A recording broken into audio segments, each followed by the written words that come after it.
Hai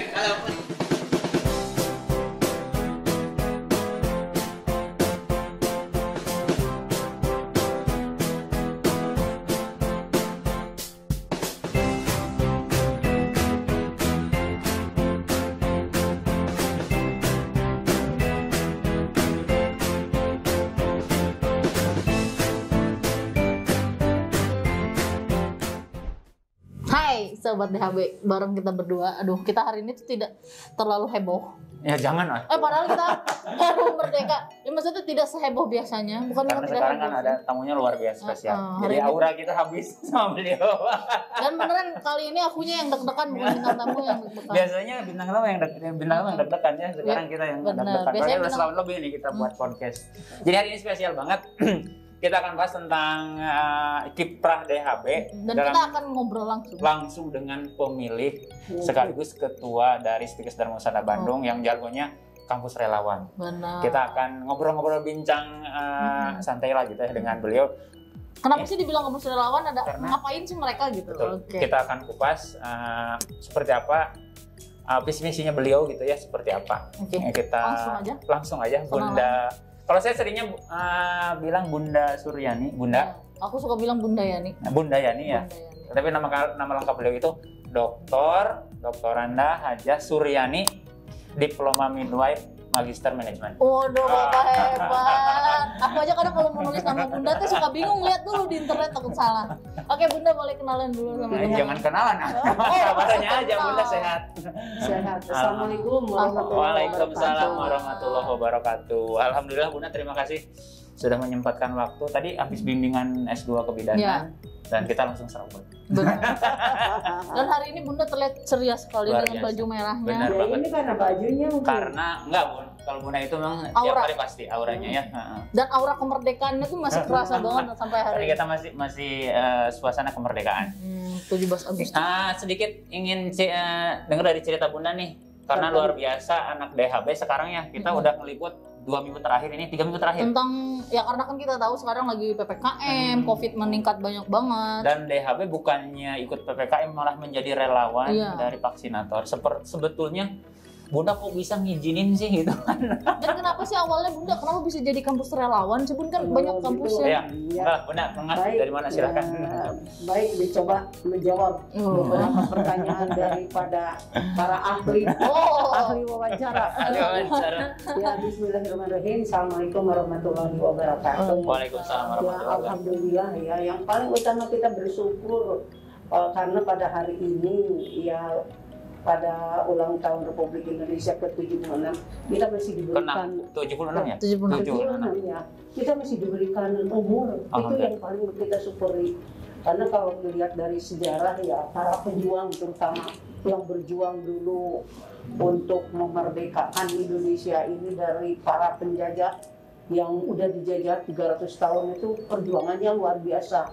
Jadi kalau kita sekarang tinggal enak, tinggal ya merasakan hasil perjuangan dari para pejuang. Nah, kalau kita ketahui kan dulu ke Indonesia itu diproklamirkan ya oleh Soekarno Hatta pada tanggal 17 Agustus 1945 bertepatan dengan tanggal 9 Ramadan.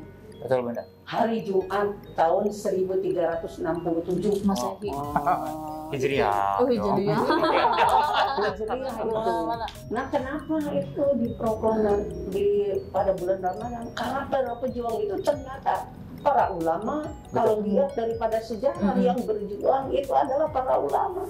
Tokoh-tokoh ini yang dari beberapa ini ya beberapa tokoh yang memperjuangkan mengusir tentara penjajah di Indonesia itu. Ya mungkin kalau dengan para ulama paling tidak dia tidak hanya berperang dengan bambu runcing atau fisik, tapi yang paling utama adalah dengan doa, kedekatan mereka kepada Allah Subhanahu wa taala itu. Apalagi itu kan diinikan tanggal 9 Ramadan. Luar biasa, harinya Jumat. Rajanya hari. Ya. Nah, jadi kalau kita berbicara tentang kemerdekaan Republik Indonesia yang tahun ini adalah ke-76 ya. Kita memang di situ kan ditulis Indonesia tangguh, Indonesia maju. Pintar. Tunggu.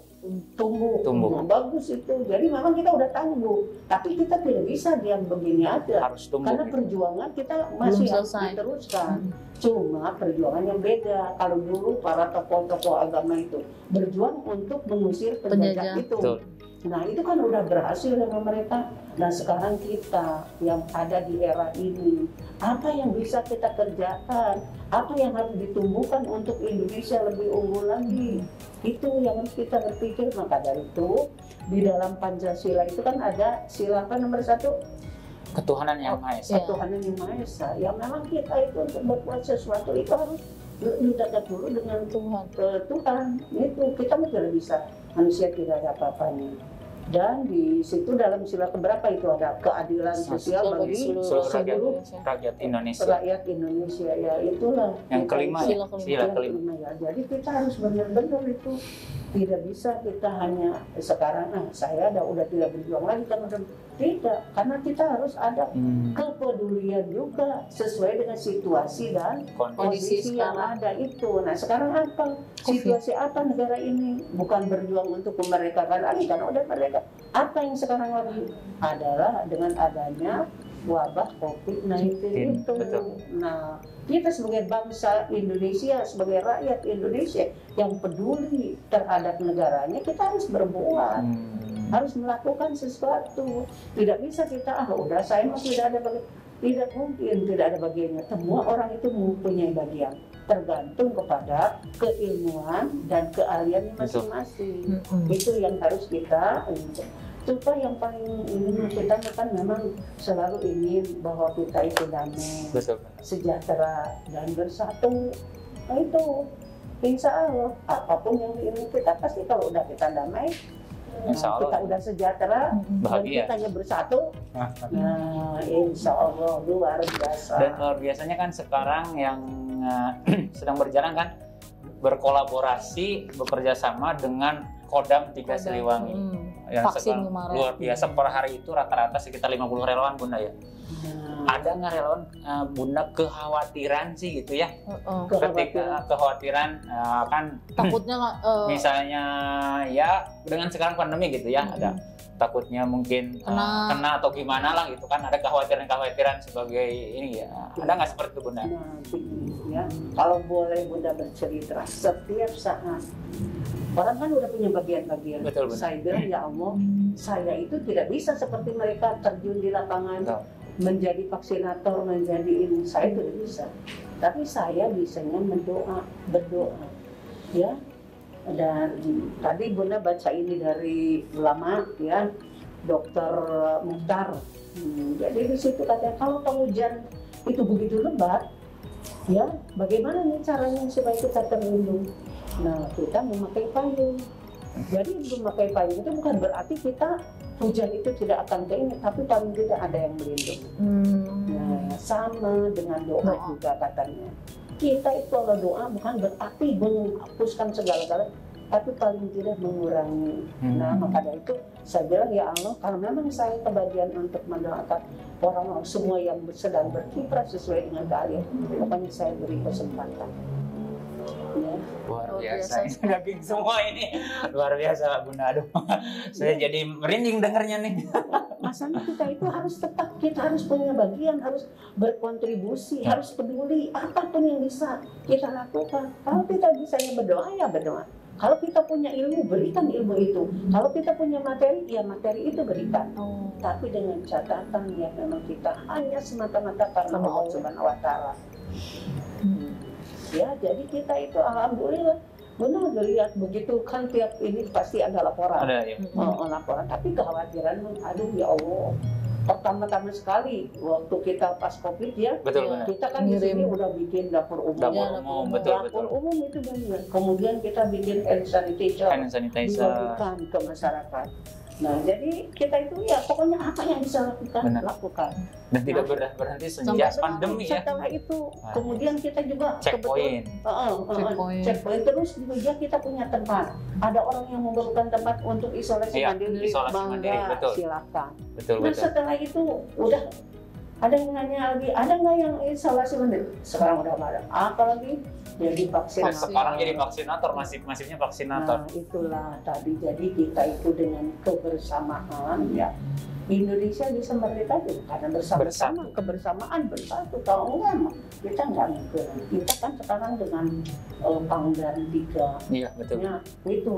Bahkan waktu kemarin berbicara dengan Danmen, Bun, pokoknya ini satu-satunya yang kita ingin sampai betul-betul DHB dengan Kodam itu punya komitmen lah gitu, kita membantu. Bahkan nanti katanya, saya udah menciptakan, kita kan Kodam itu terutama Kesdam ya, punya beberapa rumah sakit. Nanti anak-anak DHB praktek di situ. Luar biasa. Jadi hikmahnya besar sekali. Benar. Iya, alhamdulillah sadar. Itu bukan kita yang minta betul, ya. Betul. Maka dari itu sekarang kita istilahnya jangan kita ingin diberi dulu, tapi kita beri dulu. Apa yang kita miliki itu berikan aja dulu. Apa ya sekecil apapun memberikan senyum aja mudah membahagiakan ya. Sodako mudah.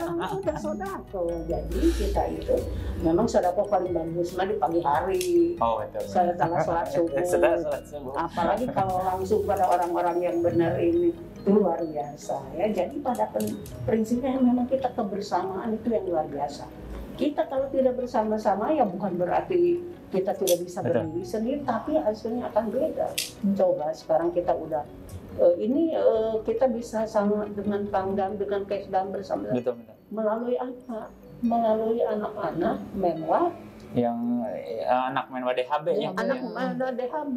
Nah udah gitu kan si komandannya memang dia juga udah ke ibu, bukan udah menganggap ibu jadi ibunya komandan menwa ya. Jadi ada apa-apa pun saya bilang kalau anak ini udah nelpon atau nge-WA pasti ada maunya. Dan men kita di podcast sebelumnya ya. Jadi alhamdulillah, maka dari itulah. Jadi kita itu sebaiknya memberi dulu. Kalau kepada anak-anak yang biasa tiap malam dikontakin atau pas ini lagi kemana. Sampai tadi dapat Bun, sebenarnya saya beruntung sekali ketemu dengan Bunda.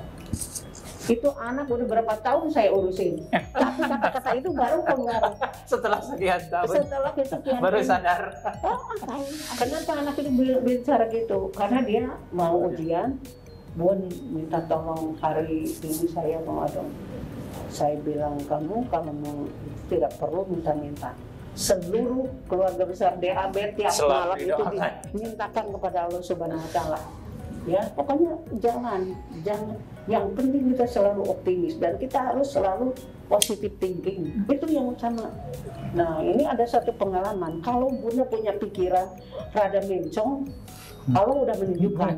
Contohnya kemarin, ke si Wade, karena kan dia mau pulang siang, tapi ternyata pulang habis isya. Dalam hati, ya Allah, kenapa itu anak kok bisa gitu? Jadi rada gondok. Akhirnya apa? Allah langsung menunjukkan. Bangun yang biasanya 1:30, bangun jam 3. Ya Allah, saya. Jadi sekarang Allah udah selalu memperingatkan. Kalau rada belok sedikit aja. Langsung diperingatkan, langsung diluruskan. Nah itu, aduh ya Allah benar. Bahwa kita itu pertanyaan lagi nih Bunda, kan Bunda selalu ada, selalu hadir, selalu keliling mahasiswa tiap kesempatan. Capek nggak sih? Justru kalau ada kegiatan terus tidak hadir, rasanya aduh ya Allah, dalam hati ya Allah, anak aja itu udah pagi-pagi masa saya. Dan anehnya Bunda itu yang saya heran, membuka ruang pintu selebar-lebarnya siapapun.